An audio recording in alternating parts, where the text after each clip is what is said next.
very excited the zoo's reopened, but it is going to be a little bit of a different experience. We are limited the amount of people that can come to the zoo. In order to come to the zoo, you need to buy your tickets online, and they're actually time-slotted tickets. These are the state requirements, and it takes a little bit to get used to, but we've put a great system in place that makes it very easy. When you come to the zoo, you're going to see lesser crowds, which actually many people enjoy because you feel like you have the zoo to yourself, and this is to allow for social distancing. There are rules in place per state guidelines that everybody needs to wear facial coverings unless you are under the age of 2. So there's one-way traffic that goes throughout the entire zoo so that people aren't crossing paths. So it is a little bit of a different experience. The other things that are very different is that you're not going to have our rides, you're not going to have buildings open in this phase. Probably somewhere around phase 3 and phase 4 we'll be able to open them, but right now we're not going to be able to open them. So although it is modified, people are still enjoying themselves, they're getting outside with their family, they're appreciating the animals, they're appreciating the great weather we're having, and all in all, everyone is very pleased.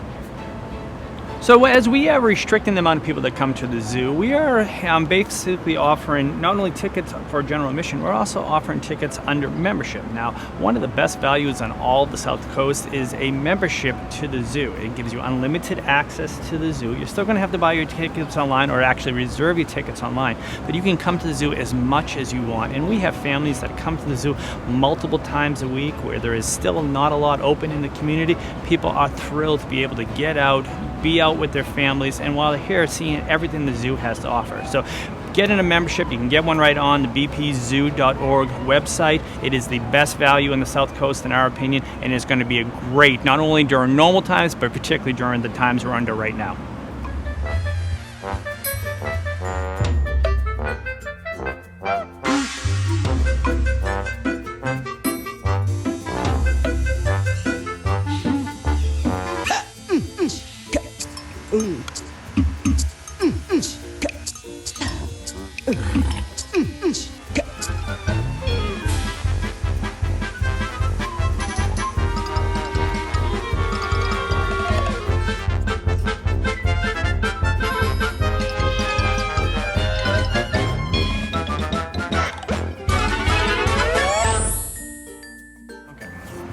At this time, you're still going to be able to see majority animals you're used to seeing when you come to the zoo. You're still going to be able to see our wonderful seals, our very comical and active otters, our bears, our red panda, even our elephants. Elephant actually is going to be an expanded viewing area that you're actually going to be able to go 360 degrees all the way around the exhibit. So you're actually going to be able to see the elephants even better. So you're going to be able to see most of the animals you normally see on a zoo visit. The big difference is some of the animals that live indoors in our rainforest, rivers, and reefs building and our wildlife education center, right now they're going to be closed. But the vast majority of animals that you love and love to come see at the zoo are still going to be visible when you come during this limited access visit. So like everyone in the community, this has been a challenging situation. The City of New Bedford has been incredibly supportive of the zoo, always, and even more so since we have closed. The Buttonwood Park Zoological Society, which is the not-for-profit that supports the programs of the zoo, have been amazing. It's been challenging for everyone, financially speaking, but we are reopened. We're obviously reopened in a limited capacity. We hope that as things continue to expand in the state, we're able to get more and more people through the zoo, but we want to do it in a way that continues to allow us to socially distance. It's going to be a little bit different, but we hope that we are be able to get back to where we are. What hasn't changed is our great programs. We have so many incredible programs for education, animal care, animal welfare, veterinary science, and even conservation programs throughout the world, and I can rest assured those programs are still going strong, and we're still providing the best animal care we possibly can, and that hasn't changed since we closed. So there are limitations on what we can do, so there are some new things we've put in place at the zoo. We are very focused on an interactive experience. Well, that's very difficult with social distancing, so we've put a new encounter area that families can actually socially distance themselves and still get up close, within 6 feet, of some of the animals at the zoo. So we have some new areas. The expanded elephant habitat and viewing allows us to do even more conservation and keeper talks at the exhibit, and it's just a chance. It's been been 12 weeks since we closed, it's come and see your old favorites at the zoo. We have a wide range of animals here at the zoo, and you're still going to be able to see all the animals you've always loved at the Buttonwood Park Zoo. Many animals have been here for decades. Our elephants have been here since the 60s. So you're still going to be able to see these great animals. We are going to be closed on Mondays and Tuesdays. We're only going to be open from Wednesday through Sunday, and we're going to be closed on Monday and Tuesday. And that actually gives us an opportunity to do a thorough clean and disinfection of the zoo. But since we are going to be closed on Monday and Tuesday, you can still appreciate the zoo, because the virtual program we put in place during our closure is going to continue on Monday and Tuesdays, and the amount of people that have loved the chance to get up close and personal remotely with regard to our animals, that great program is going to continue on Monday and Tuesdays while we're closed.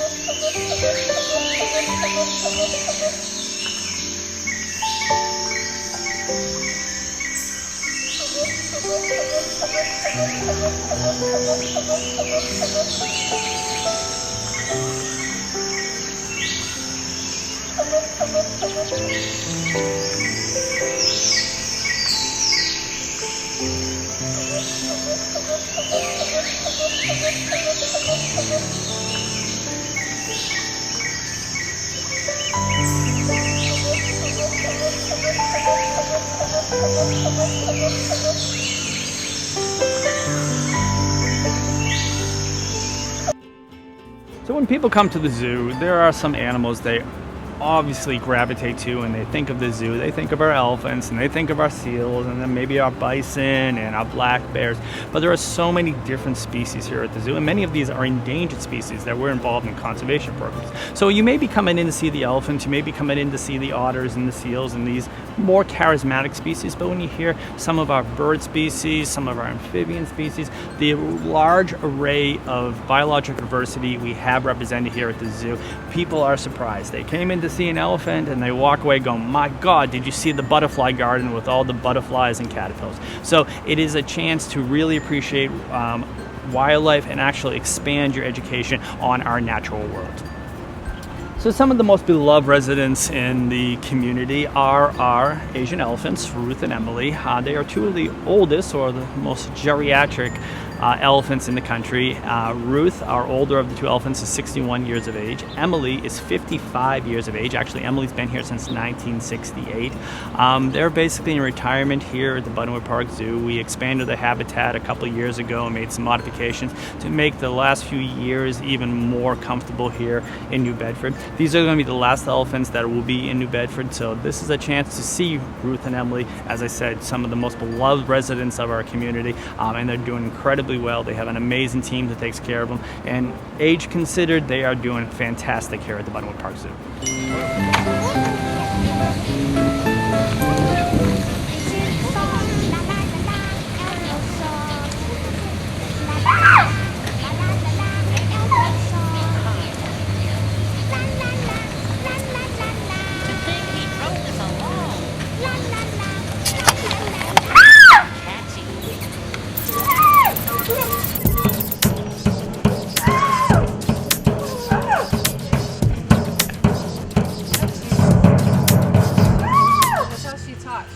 Wow. That's one of her vocalizations. It's called a speak. She's just being very, very social. Oh.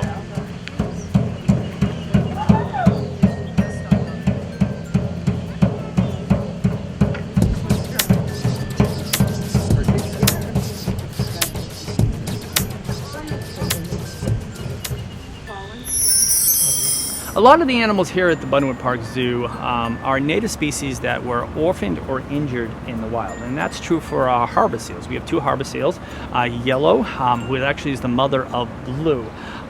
Yellow was a injured animal in the wild that came to the zoo. So like many of the animals, we have given them a forever home because they weren't able to be reintroduced back to the wild. So we have two seals here. They are incredibly intelligent. They're incredibly charismatic. We do great educational programs, keeper chats with them, where you actually get to see them out of the water. They do various training programs that are related to husbandry and veterinary care. And they're just fantastic animals that people truly appreciate. They love seeing them swimming around around, they love them even more when they can see them up on land going through their normal husbandry routine.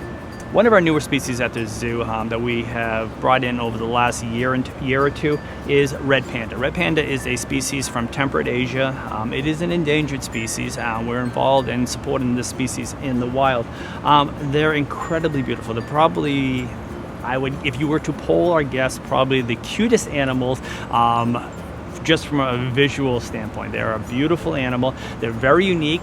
Most of their diet is basically made up of bamboo. We have created an amazing program throughout the community where we actually harvest bamboo. Some of that invasive bamboo you see through the South Coast, we actually go out and harvest it and feed it to our red pandas. Elephants get some of it as well, but the red pandas really love it. So they are a great species. They're still young.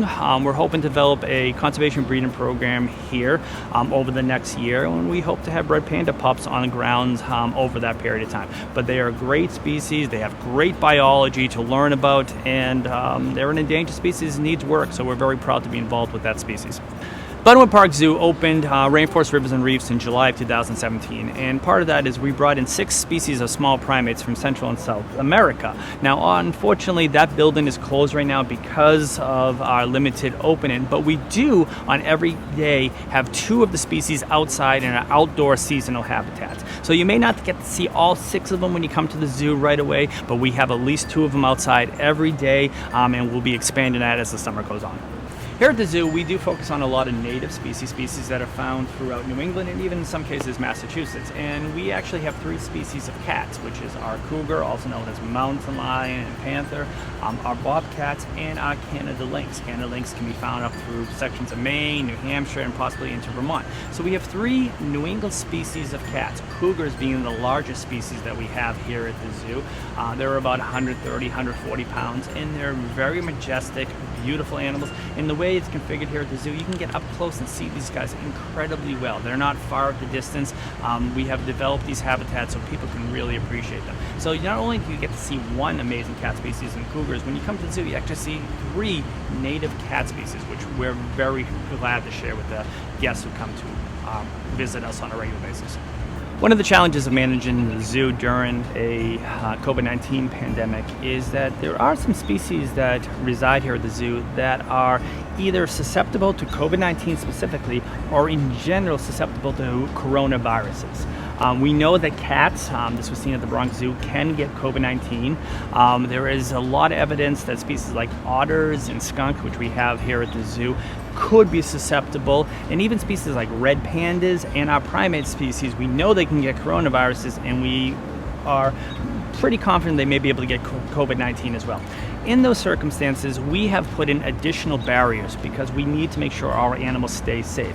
Some places we have put extra plexiglass barriers so people cannot basically breathe on the animals. With our cats, we have brought people back 10 feet off of the exhibit, even more than 6 feet, 10 feet back, and this is to protect the animals. There's no concern with the animals spreading it to people. There is a slight concern of people spreading it to animals, so we want to make sure that all the animals are safe when visitors come back to the zoo. I think initially we opened first for members, and now we're open to the general audience. There is some hesitation in the community. Is it going to be safe? This is not unique to the zoo. It's going anywhere. Or am I going to be safe? Is my family going to be safe when they come to the zoo? What I can tell you is that we have put in practices to allow people to effectively social distance themselves. People who have come to the zoo have ranted and raved that I felt that I was able to social distance myself, that I was able to come around with my family. I felt at ease when I was coming around the zoo, and that's what we're trying to create here, the ability to still appreciate the zoo but not feel like you're right on top of other people. So that has worked out great. We're getting great reviews about that right now, and we are happy with the way people are socially distance themselves when they come to the zoo during the reopening. We're obviously very excited to be reopening. It is a modified reopening, but it is still an opening, and it's still allowing families to appreciate the zoo. I want to thank everyone for the community support, the support of the Buttonwood Park Zoological Society during the closure, the support of the city towards the zoo during the closure. But we are asking people, if you feel safe, if you are able, come to the zoo. It is a community treasure. We have been open for 126 years, and I think in many regards, a 12-week closure during the pandemic has allowed the community to even more appreciate this amazing zoo right here in this community of New Bedford.